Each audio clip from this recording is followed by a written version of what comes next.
नमस्कार, मेरा नाम है संजीव सिंह और आर के स्टडी वाला में आप सभी का बहुत बहुत स्वागत है। आशा करता हूँ सभी लोग खुश होंगे, व्यस्त होंगे और अपने पढ़ाई में मगन होंगे। तो आज का जो सेशन होने वाला है वो सेशन बहुत ही बढ़िया है। आज हम जिस टॉपिक्स पे बारे में बात करने वाले हैं एक डिमांडेड टॉपिक है। हमने भी थोड़े दिन पहले वीडियो बनाई थी तो उसमें एक बच्चे की कमेंट आई थी कि सर नंबर्स के बारे में बताइए। तो चलिए, आपका जो डिमांडेड वीडियो होती हैं उस पर हमें लेके आना होता है, तो मैं उसी को लेके आया हूँ। आपकी जो वीडियोस हैं वो नंबर सिस्टम्स के बारे में है। जैसा कि आपने अपना देखा होगा, यहाँ पर मैंने नंबर सिस्टम्स लिख दिया है। तो देखिए, जो नंबर सिस्टम है वो बहुत ही इंपॉर्टेंट टॉपिक है अपने आप में। चाहे आप किसी गवर्नमेंट जॉब्स के प्रिपरेशन कर रहे हैं, चाहे आप स्कूलिंग एजुकेशन में हैं, चाहे आप 6th में हैं, 7th में हैं, 10th में हैं, 9th में हैं, 10th किसी में भी हैं, किसी भी आप क्लास में हैं, तो आपके लिए नंबर्स को जानना बहुत ज़रूरी है। नंबर्स को हम तो जान तो लेते हैं, थोड़ा हम ऐसे रट लेते हैं, natural number, whole number, even number, odd number, but उसकी एक्चुअल कंसेप्ट को हम नहीं जान पाते। तो नंबर्स एक बहुत इंपॉर्टेंट रोल प्ले करते हैं जब आप मैथ के क्वेश्चंस को सॉल्व करते हैं। तो इसका जो रोल है वो काफ़ी ज़्यादा है। तो मैं आपको आज इसकी कंसेप्ट बताने वाला हूँ, आप इसकी लॉजिक बताने वाला हूँ। और एक चीज़ है, मैं आपको नंबर सिस्टम में आज दीवाना बना दूंगा। अगर आपने नंबर सिस्टम पढ़ लिया तो आज के बाद से कभी भी ना आपको कुछ भी प्रॉब्लम नहीं होगी इस नंबर्स के बारे में। A to Z सारी चीज़ें आपको बताऊंगा विद प्रॉपर डेफिनेशन कि जो चीज़ें हैं वो कहाँ से है, कैसे है और किस तरीके से आपको क्या करना चाहिए, आपको पढ़ना चाहिए। नंबर्स को जानना बहुत ज़रूरी है। अगर आप पढ़ाई नहीं भी करते हैं तब भी आप नंबर्स को जानिए, क्योंकि नंबर्स को जानना ज़रूरी है। जो हमारे नंबर्स हैं वो क्यों मैथमेटिक्स में इसका यूज़ किया जा रहा है, क्या इसका रोल है, इन सारी चीज़ों को जानना क्या है आपको बहुत ज़रूरी है।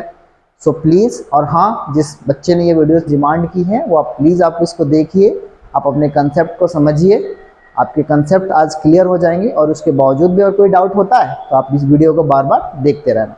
तो चलिए हम सबसे पहले स्टार्ट करते हैं। सबसे पहले जो हमारी जो टॉपिक है वो है आपकी नंबर सिस्टम के बारे में। मैंने सारी चीज़ें यहाँ पर लिख दिया है। नंबर सिस्टम, अब देखिए नंबर सिस्टम के अंदर आपकी क्या है, नंबर्स, और नंबर्स आपके दो तरीके के नंबर्स होते हैं। एक को बोला जाता है रियल और दूसरे को बोला जाता है कॉम्प्लेक्स, इमेजिनरी। कॉम्प्लेक्स नंबर और इमेजिनरी नंबर, और यहाँ पर क्या है, ये रियल नंबर। तो देखिए आज हमें ना कॉम्प्लेक्स नंबर के बारे में हम बात नहीं करेंगे, क्योंकि कॉम्प्लेक्स नंबर के बारे में ना तो किसी गवर्नमेंट जॉब के एग्जाम में और ना ही अप टू 10th तक के सिलेबस में कॉम्प्लेक्स नंबर के बारे में पूछा गया। जो कॉम्प्लेक्स नंबर है वो 11th क्लास की टॉपिक है। तो अगर आप कॉम्प्लेक्स नंबर जानना चाहते हैं तो कॉम्प्लेक्स नंबर जानने के लिए हमारे पास बहुत ही बेहतरीन फैकल्टी हैं, मैथ के टीचर्स हैं, पिछले 20 सालों के इनके एक्सपीरियंस है। तो आप आइए, अगर आप कॉम्प्लेक्स नंबर जानना चाहते हैं तो आप आइए, उनसे पढ़िए। हमारे ऑफलाइन क्लासेस में ऑनलाइन भी वीडियो प्रोवाइड करेंगे, तो आपको बहुत ही बेहतरीन तरीके से कॉम्प्लेक्स नंबर के बारे में क्या करेंगे, वो समझा देंगे। बहुत ही अच्छे टीचर्स हैं, बहुत ही बेहतरीन टीचर, बहुत ही कंसेप्ट अच्छे से समझाते हैं। तो अगर आपको कॉम्प्लेक्स नंबर के बारे में कुछ पढ़ना है तो आप उनसे आए पढ़िए। कि मैं कॉम्प्लेक्स नंबर की इसलिए बात नहीं करूंगा कि जो मेरी जो टॉपिक है उसमें इसके बारे में बात चर्चा नहीं है। अब मेरा जो टॉपिक्स ओरिएंटेड है वो बेसिकली अप टू 10th तक के लिए है, और गवर्नमेंट जॉब की जो प्रिपरेशन कर रहे हैं तो उनमें इन सारी क्वेश्चन यहाँ से कुछ पूछा नहीं जाता, इसलिए मैं इस टॉपिक्स के बारे में बात नहीं करूँगा। फिर भी अगर आपको इसके बारे में जानना है तो हमारे पास हैं सर, आप आइए, उनसे समझिए, वो आपको बहुत अच्छे तरीके से कंसेप्ट क्लियर कर देंगे। अगर अब हम बात करते हैं, देखो आपके रियल नंबर में आपके पास दो तरीके के हमारे पास नंबर है। एक को बोला जाता है रैशनल नंबर, दूसरे को बोला जाता है इरेशनल नंबर। रैशनल नंबर्स के अंदर आपके पास क्या क्या आते हैं, इंटीजर्स और फ्रैक्शन, दो तरीके।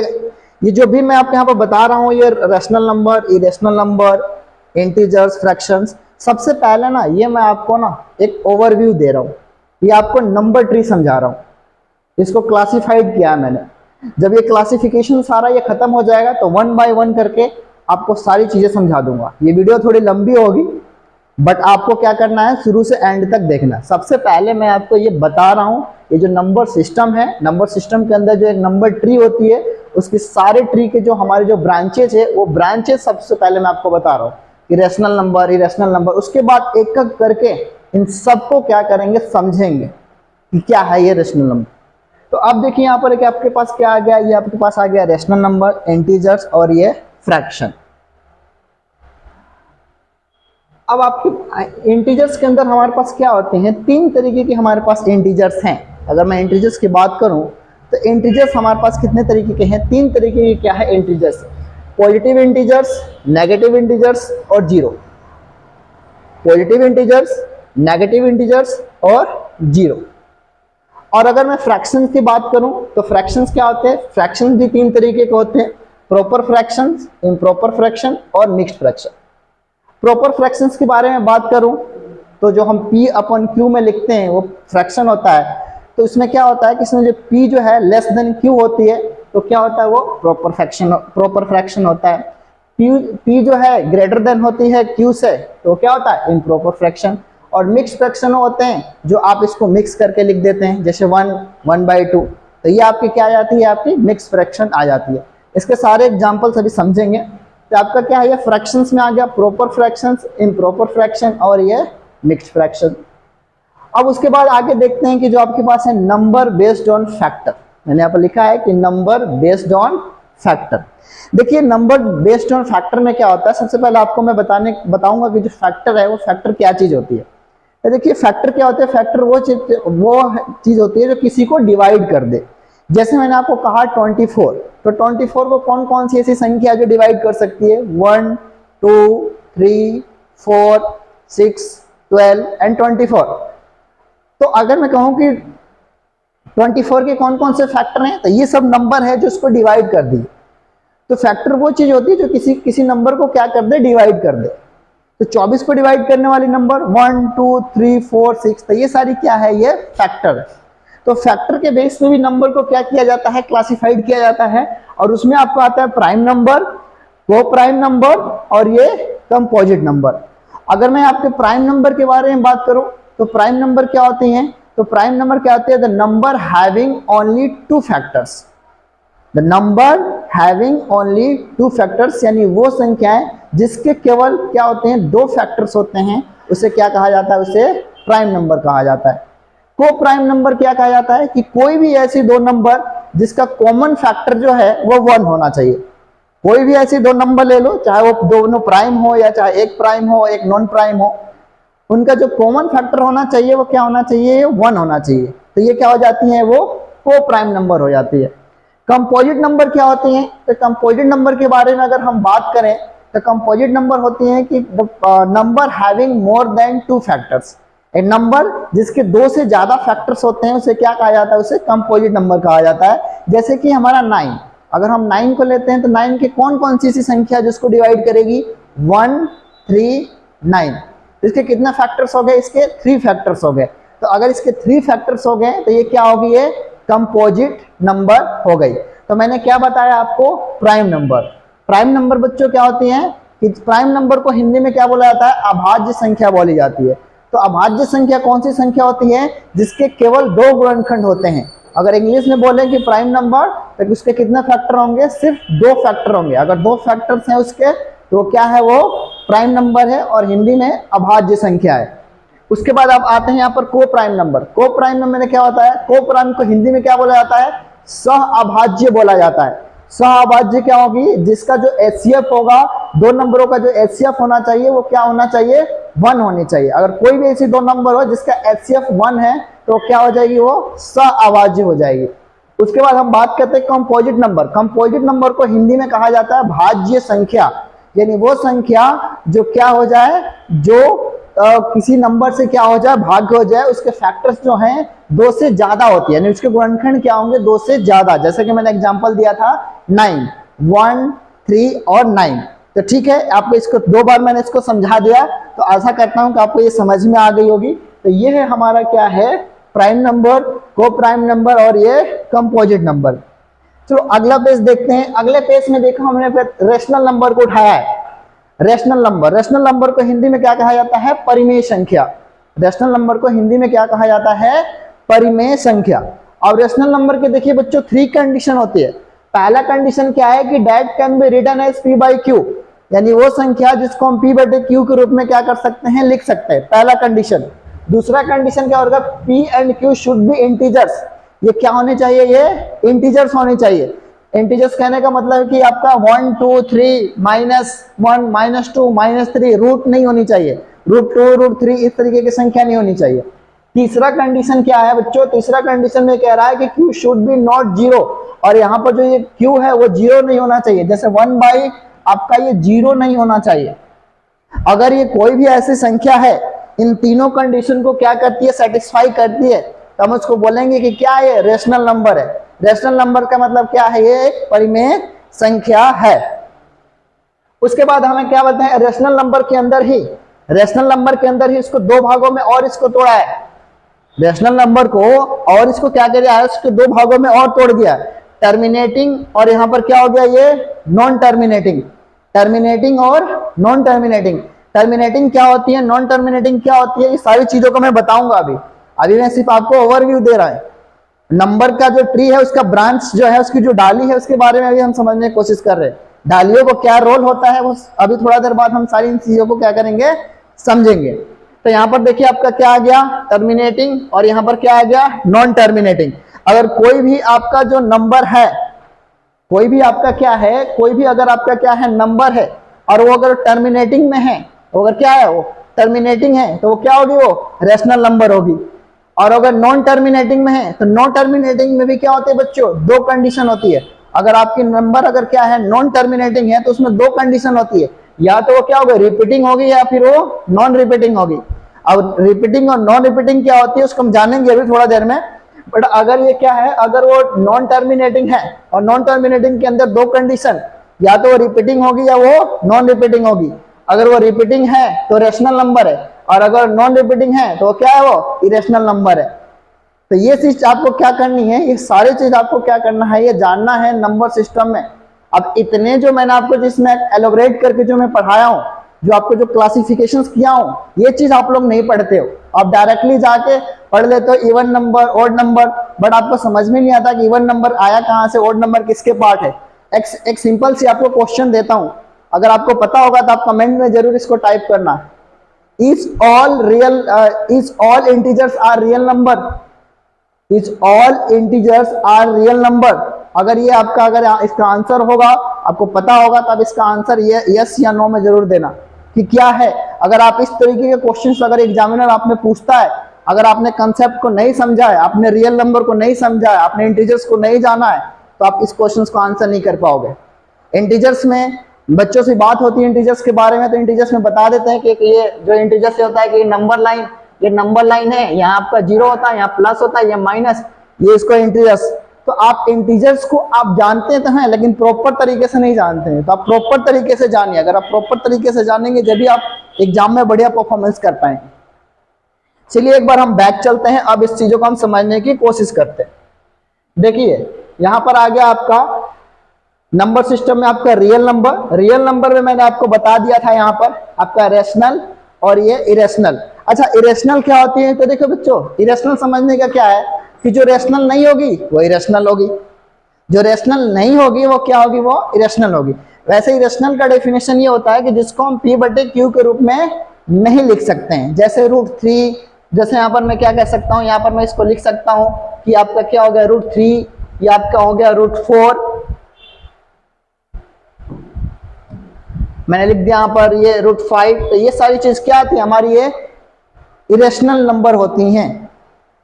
चलिए आगे देखते हैं। अब यहाँ पर जो आया है, हाँ, यह सबसे बड़ी बात है, यहाँ पर सबसे चीज है यहाँ पर ये पॉजिटिव।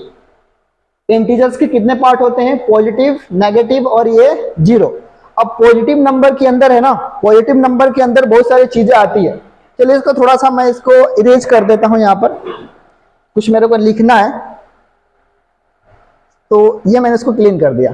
अब देखिए मैं बात कर रहा था, किसकी बात कर रहा हूं मैं, पॉजिटिव इंटीजर की, पॉजिटिव के। तो देखो पॉजिटिव इंटीजर्स के अंदर आपको क्या क्या पढ़ना है। तो पॉजिटिव इंटीजर्स के अंदर सबसे पहले आपको क्या पढ़ना है, आपको नेचुरल नंबर पढ़ना है, नेचुरल नंबर्स पढ़ना है। उसके बाद आपको सेकंड में आपको क्या पढ़ना है, आपको होल नंबर पढ़ना है, होल नंबर पढ़ना है। फिर आपको क्या पढ़ना है, यहाँ पर आपको इवन नंबर पढ़ना है, इवन नंबर पढ़ना है। फिर यहाँ पर क्या पढ़ना है, आपको ऑड नंबर पढ़ना है, ऑड नंबर पढ़ना है। ठीक है। ऑड नंबर के बाद यहां पर आपको पढ़ना है प्राइम नंबर पढ़ना है। प्राइम नंबर के बाद आपको को प्राइम पढ़ना है। को प्राइम के बाद आपको कंपोजिट पढ़ना है। तो ये जो नीचे के तीन है वो आपको मैंने बता दिया। अब देखिए सबसे पहले मैं यहां पर इसको समझा देता हूं कि आपका जो नेचुरल नंबर है, नेचुरल नंबर क्या होती है? जो 1 से स्टार्ट हो और इनफाइनाइट तक जाए। जो 1 से स्टार्ट होती है और लास्ट तक जाएगी तो उसे क्या कहा जाता है? उसे नेचुरल नंबर कहा जाता है। होल नंबर किसे कहा जाता है? होल नंबर वो संख्या होती है जो 0 से स्टार्ट हो, जो 0 से स्टार्ट हो रही है और एंड तक जा रही हो। 0 से स्टार्ट हो रही है और ये कहां तक जा रही है? ये एन तक जा रही है। ये कहां से स्टार्ट हो रही है? ये 1 से स्टार्ट हो रही है। ये आपकी जो है वो 1 से स्टार्ट हो रही है और ये एन तक जा रही है। तो इसे क्या कहा जाता है? इसे नेचुरल नंबर। इवन नंबर किसे कहा जाता है? वैसे आप सबको ये पता होगा कि the number that can be divisible by 2, वह संख्या जो 2 से भाग हो जाए उसे क्या कहा जाता है? उसे इवन नंबर कहा जाता है। ओड नंबर किसे कहा जाता है? वो संख्या जो 2 से भाग ना हो, जैसे 1, 3, 5, 7, 9, 11, 13, 15, 17, 19, 21, 23, 25 लॉट्स ऑफ है। तो उसे क्या कहा जाता है? उसे ओड नंबर कहा जाता है। अब यहाँ पर उसके बाद मैंने आपको बताया था यहाँ पर प्राइम नंबर। अब इसके बारे में थोड़ा सा मैं डिटेल, ये लोग आपको पता होगा, natural number, whole number, even number और ओड नंबर्स, ये सारी चीजें आपको क्या है? आपको आती है। मैंने आपको यहाँ पर बता दिया कि किसके पार्ट होते हैं। इंटीजर्स के अंदर ही ये आते हैं। पॉजिटिव इंटीजर्स के क्या होते हैं? ये पार्ट होते हैं। आगे देखते हैं।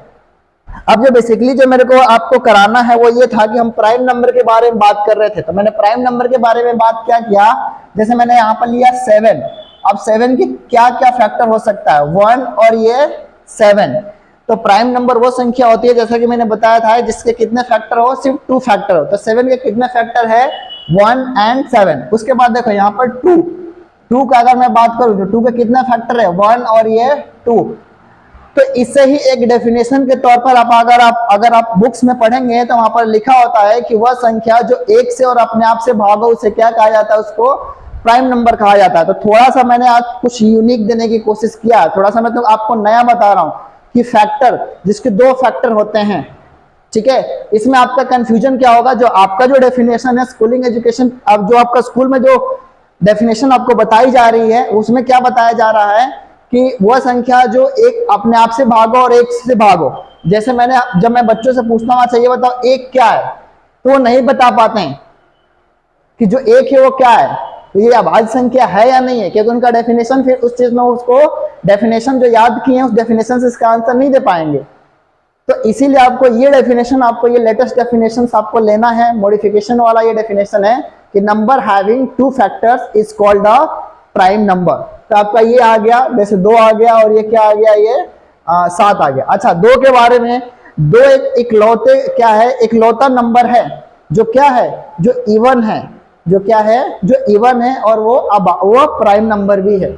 2 जो है एक ऐसी नंबर है जो क्या है? जो सम संख्या भी है और वो अभाज्य संख्या भी है। सिर्फ एक ही ऐसी नंबर है जो सम संख्या है और वो अभाज्य, दूसरी कोई भी नहीं है। तो ये भी एग्जामिनर कई बार एक गवर्नमेंट जॉब का भी एग्जाम में क्वेश्चन पूछा गया था कि पूछा गया था कि आपका जो सम नंबर यानी even number, even prime number, smallest even prime number. तो जिस बच्चों का कंसेप्ट क्लियर था उन्होंने आंसर दिया था, जिन्होंने नहीं पता था उन्होंने 1 पे मार दिया आंसर। ठीक है, तो आपको क्या करना है? आपको ऐसे जानना है। आगे देखते हैं, अगर मैं अब आगे चलते हैं यहाँ पर कंपोजिट नंबर। देखो कंपोजिट नंबर के बारे में मैंने आपसे बात किया था। कंपोजिट नंबर में क्या होते हैं कि कंपोजिट नंबर्स के बारे में बताया था कि number having more than 2 factors, जिसके 2 से ज्यादा हो। जैसे कि मैंने यहां पर लिया 12, तो 12 क्या हो गया? 12 में आपका कौन कौन सी है? 1, 2, 3, यहां आपका 4, फिर यहां आपका आ गया 6, और फिर यहाँ आपका आ गया 12, यानी 12 का कौन कौन सी ऐसी संख्या है जिसको क्या कर सकती है, इसको डिवाइड कर सकती है 1 2 3 4 6 12। इसके कितने फैक्टर्स हैं, इसके 2 से ज्यादा फैक्टर्स हैं। अगर इसके 2 से ज्यादा फैक्टर्स हैं तो बच्चों ये क्या है, ये कंपोजिट नंबर है और ये भाज्य संख्या है। तो आपको भाज्य संख्या का डेफिनेशन कैसे याद रखना है, इंग्लिश वाले बच्चे कैसे याद रखेंगे, the number having more than 2 factors is called the composite number. भाज्य संख्या किसे कहेंगे, वह संख्या जिसके 2 से ज्यादा गुणनखंड हो उसे क्या कहा जाता है, उसे भाज्य संख्या कहा जाता है। कभी कंफ्यूज नहीं होंगे। तो ये हो गया। अब अगला है हमारे पास, अगला था हमारा, ये सारी चीजें आपका कंपोजिट नंबर है। कंपोजिट नंबर आप देख लीजिए, थोड़ा सा आराम से करिए, कोई दिक्कत नहीं है, कोई जल्दीबाजी नहीं है। थोड़ा अगर आपको कोई चीज समझनी है तो इसको आप टाइम देना पड़ेगा आपको। आप सोचेंगे कि आप 2 मिनट में आप मास्टर हो जाए, तो ऐसा नहीं होगा। बार बार आप चीजों को इसको आपको देखना होगा, समझना होगा। चलिए आगे देखते हैं। कंपोजिट नंबर के बाद मैंने आपको बताया था को प्राइम, को प्राइम नंबर के बारे में बताया था, अभी बताया हूं। तो को प्राइम क्या होती है, तो को प्राइम होती है any two number which common two number which common factor, नहीं ऐसे नहीं, इसको ऐसे नहीं लिखते हैं, सॉरी, इसको ऐसे लिखते हैं। तो को प्राइम हो गया, इसमें लिखो the numbers having 1 as a one common factor,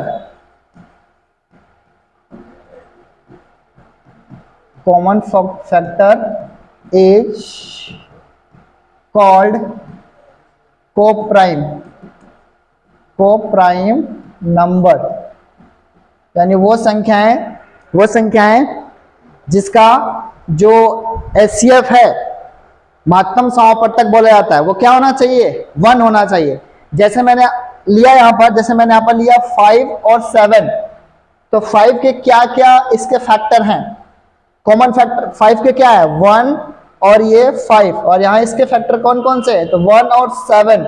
इसमें जो कॉमन है दोनों में क्या है, ये 1 है। ठीक है, तो को प्राइम होने के लिए जरूरी नहीं है कि दोनों संख्याएं प्राइम ही नंबर होना चाहिए, नॉन प्राइम भी हो सकती है, नॉन प्राइम भी हो सकती है। जैसे कि देखो यहाँ पर आपको मैं दिखाता हूँ, ये आपकी 4 और 7, 4 और 7, 4 के क्या कौन कौन से फैक्टर है, 1 2 और 4, और 7 के कौन कौन से, 1 और ये 7। तो देखिए जो 4 है वो क्या है, इवन नंबर है, और जो 7 है वो क्या है, वो प्राइम नंबर है, और इन दोनों का जो फैक्टर है वो क्या है, 1 है। तो ये भी क्या हो जाएंगी आपस में को प्राइम नंबर। तो को प्राइम नंबर का डेफिनेशन क्या होता है कि the number having 1 as common factor, 1 as a common factor, as a common factor is called coprime number. तो को प्राइम नंबर में क्या होते हैं कि उसमें एक जो होना चाहिए वो क्या होना चाहिए, HCF होना चाहिए। तो इसे क्या कहा जाता है, उसे हम को प्राइम नंबर कहते हैं। ठीक है, आगे चलते हैं, आगे थोड़ा सा, हाँ आगे अब इस पे आते हैं कि आपको बताया था कि रेशनल नंबर के क्या होना चाहिए कि आपको number can be P by Q, और ये that should be the integers and Q should not be 0। ये Q जो है वो क्या होना चाहिए, 0 नहीं होना चाहिए। अब मुझे आपको बताना है टर्मिनेटिंग क्या होती है। टर्मिनेटिंग जैसे मैंने यहाँ पर लिखा 0.5, 0.6, 0.5 लिखे, यहाँ पर ये आपको लिख लो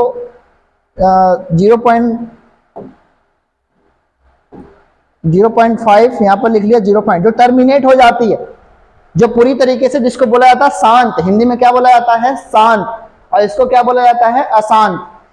शांत संख्याएं क्या होती है कि एक समय ऐसा आता है जो पूरी तरीके से कट जाती है। अशांत संख्याएं कौन सी होती है कि ऐसा समय होगा जो कटेगी नहीं, वो चलती रहेगी।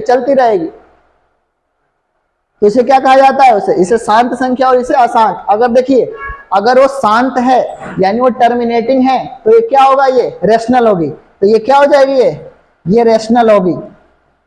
अगर वो नॉन टर्मिनेटिंग है, अगर वो क्या है, वो नॉन टर्मिनेटिंग है, और अगर नॉन टर्मिनेटिंग में, अब इसके नॉन टर्मिनेटिंग के दो पैटर्न होते हैं, जिसको एक को बोला जाता है रिपीटिंग और एक को बोला जाता है नॉन रिपीटिंग।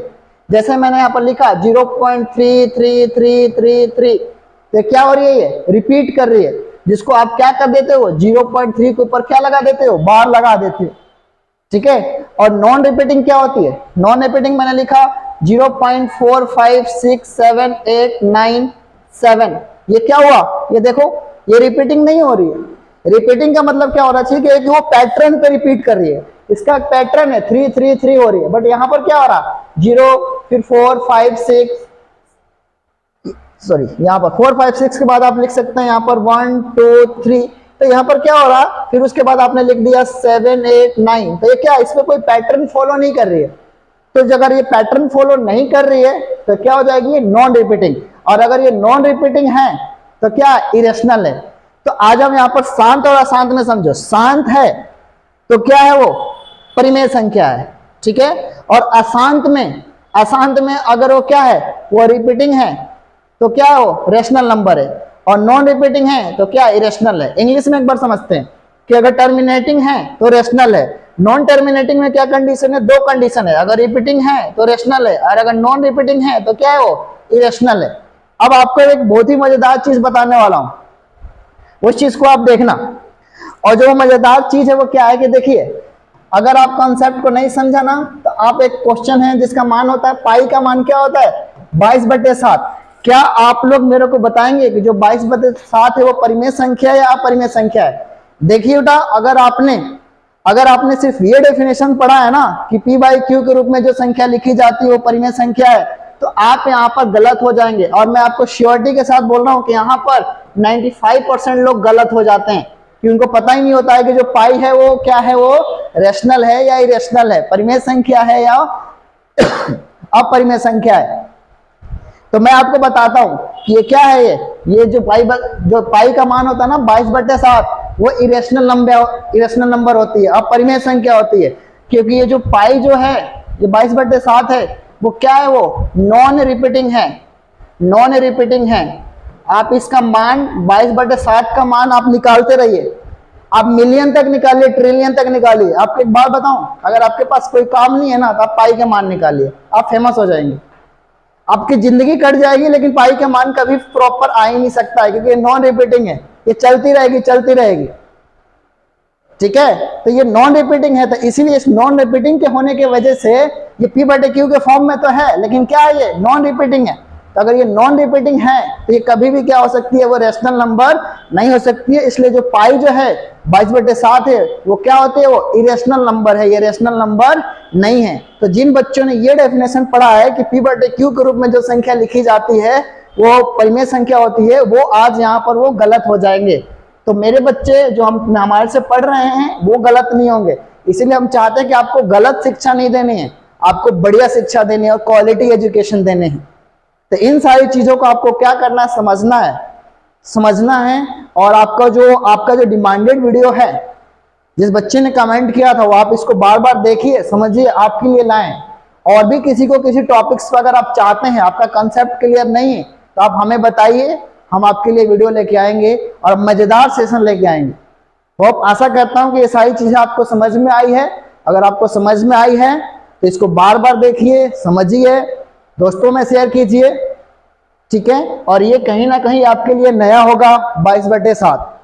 तो इस तरीके से आपको क्या करना है, समझना है चीजों को। अगर मेरी वीडियो समझ में आई है तो प्लीज लाइक, सब्सक्राइब, और हाँ, अपने दोस्तों में इसको जरूर शेयर कीजिए, बढ़ाइए इसको आगे तक। विदाउट आपके सपोर्ट्स हम आगे नहीं बढ़ सकते हैं। तो प्लीज आप इसको, हमारे वीडियोस को आगे तक फैलाइए और लाइक कीजिए, सब्सक्राइब कीजिए, और बेल आइकन को दबाना ना भूलें कि कोई भी नोटिफिकेशंस आएगी तो आपको सबसे पहले वो मिलेगी। तो thanks for watching and thank you so much.